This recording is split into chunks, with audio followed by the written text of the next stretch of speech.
Magpapainit lang tayo dito ng kawali. At kapag uminit na, lagyan natin to ng mantika. Damihan na natin dahil magpiprito tayo dito. Ang piprituhin nga natin dito ay itong isdang tilapia. Bali, ang ginawa ko dito ay binabad ko na to sa asin. Gumamit na nga ako dito pang sipit para hindi magdikit-dikit nga itong ating ipipritong tilapia. Isa-isa ko lang to inilagay. At kapag naluto na yung kabilang side, baliktarin lang natin to para yung kabilang side naman naluto. Shoutout nga pala sa mga bagong followers ko. Welcome kayo dito sa aking page. Sana magustuhan nyo yung mga bago kong nilulutong ulam. At mayroon kayong matutunang bagong kaalaman sa pagluluto. Natapos nga tayo sa unang batch nating pagpiprito. At ito naman tayo sa pangalawang batch.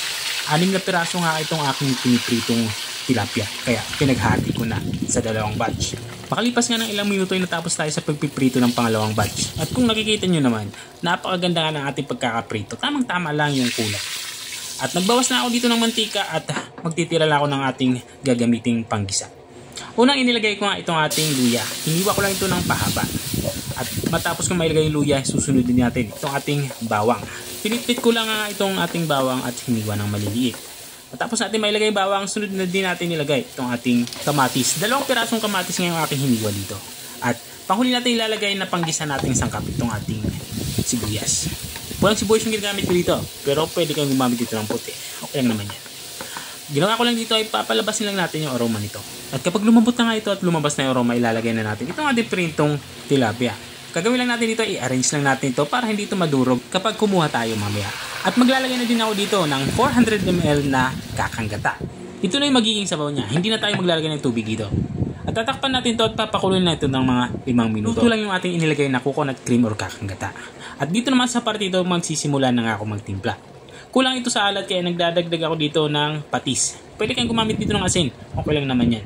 Ikakalat lang natin itong patis na ating inilagay para pantay-pantay yung lasa ng ating nilulutong ulam.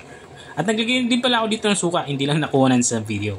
At dito naman sa parte ito, nilagyan ko ito ng black pepper or pamintang durog para ma-spicy naman ang lasa.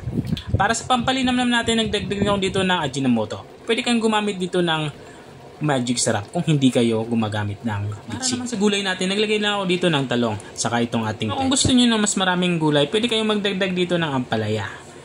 Mas maraming gulay, mas masarap. At para may anghang ng kaunti, naglagay ako dito ng green na sili saka pulang sili. Matapos natin malagay yung ating mga panghuling sangkap, ay tatakpan lang natin to. Lulutuin lang natin to, ipapakuloyin natin to ng mga 3 minuto. Mabilis lang naman maluto itong ating gulay. Pangit kasi pag na-overcook ito.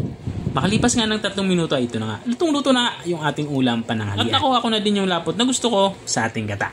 At ito na nga yung ating ginataang tilapia. Kung nakarating ka hanggang dito sa dulo ng aking video, maraming salamat sa panunood.